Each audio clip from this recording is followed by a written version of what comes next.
Oi! Nesse vídeo a gente vai falar um pouquinho sobre teratógenos. Mas o que eles são? Teratógenos são substâncias químicas, agentes físicos ou organismos que causam algum dano durante a gestação para o feto ou o embrião. Para ficar um pouco mais claro, eu vou citar alguns exemplos. A gente pode estar falando de medicamentos, pode estar falando de drogas, de radiação, como por exemplo as obtidas em raio-x. A gente pode estar falando de febre, sendo que esses dois últimos são considerados agentes físicos. A gente também pode estar falando de doenças como a diabetes, ou como a epilepsia, e também a fenilcetonúria, ou também de agentes como a poluição ambiental. Os danos causados vão se dividir em 4 classes principais, sendo a primeira a perda do feto e embrião, que pode ocorrer por abortos, por nascimentos de fetos mortos, ou por mortes logo após o nascimento. A gente também pode estar falando de malformações, demora, dificuldade para o crescimento uterino e também de doenças funcionais, como retardos mentais. Dito tudo isso, vou passar alguns números para vocês. De todas as gestações que acontecem, 15% findam em abortos. E desses 15%, metade ocorre por defeito nos cromossomos. Cromossomos que são as unidades em que se organizam o nosso DNA. Dos nascidos vivos, 3 a 5% têm algum defeito congênito, ou seja, nascem com alguma anomalia. Dessas anomalias, 15 a 20% acontecem por alguma causa genética. Outro tema que eu resolvi trazer são os abortivos, que eu acredito que é um tema de importância mundial. Segundo a OMS, em dados de 2005, por ano ocorrem cerca de 87 milhões de gestações indesejadas ou não intencionais ao redor de todo o mundo. Mais da metade delas termina em abortos induzidos, e grande parte deles sem nenhum acompanhamento que garanta a segurança dessas mulheres. No Brasil, abortos só são permitidos em casos de estupro, quando oferecem risco à vida da mãe, ou em caso de anencefalia. A anencefalia acontece pela uma incapacidade de fechamento completo do tubo neural, causando subdesenvolvimento cerebral e formação incompleta do crânio, e é um caso incompatível com a vida. E por isso, por ser proibido na maior parte dos casos, muitas mulheres recorrem a fazer isso sozinhas sem supervisão, o que pode causar danos ao embrião e ao feto, então podem ser considerados aqui como teratógenos.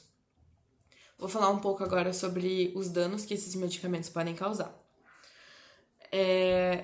A mifepristona e o metotrexato funcionam inibindo a progesterona, que é um hormônio feminino que durante a gestação inibe as contrações uterinas. Então, indiretamente, esses medicamentos induzem a contração.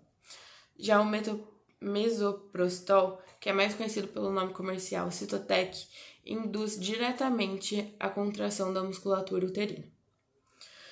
Vou falar também sobre algumas anormalidades que eles podem causar. Então, o metotrexato pode causar retardo mental, espinha bífida, hidrocefalia, fissura palatina, ausência de digitais e destrocardia.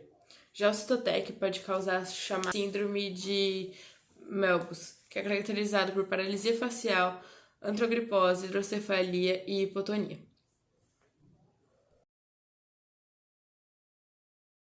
Outro subtópico que eu escolhi abordar é HIV e AIDS. Quando a gente fala de pacientes HIV positivo, é fundamental que eles realizem tratamento durante a gestação. Então, é a chamada terapia antirretroviral. E como esse tratamento vai ser feito, depende se a paciente já fazia ou não tratamento. Se ela já fazia o tratamento é mantido, evitando apenas o uso de efavirenz no primeiro trimestre.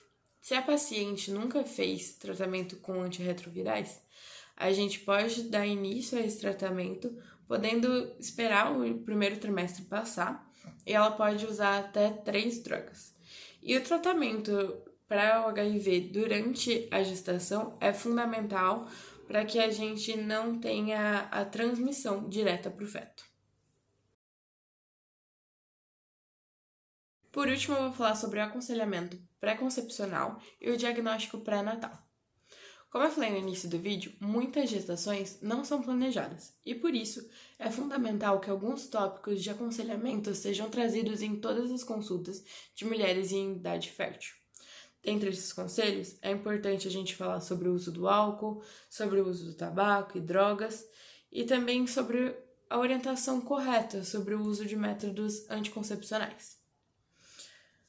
Quando uma mulher deseja engravidar, também é fundamental que ela procure um médico, e assim ele vai poder passar orientações corretas para ela sobre alguns tópicos que são fundamentais. Esses tópicos que devem aparecer numa consulta pré-concepcional são suplementação de ácido fólico, controle da diabetes, tratamento da epilepsia, qual é o ganho de peso ideal na gestação, o fumo, o tratamento da fenilcetonúria, as vacinações e o consumo de bebidas alcoólicas. Durante a anamnese também é super importante que a gente aborde doenças genéticas na família, tanto da paciente como de uma eventual figura paterna.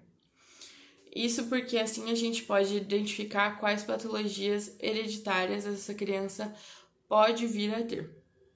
Quando a gente fala de diagnóstico pré-natal, a gente está falando de todos os procedimentos e técnicas para identificar anormalidades embriológicas e fetais. Então a gente vai envolver tanto o acompanhamento do médico, do psicólogo, do geneticista, tanto quanto exames de imagem como ultrassons e procedimentos invasivos e de laboratório. Era isso, muito obrigada.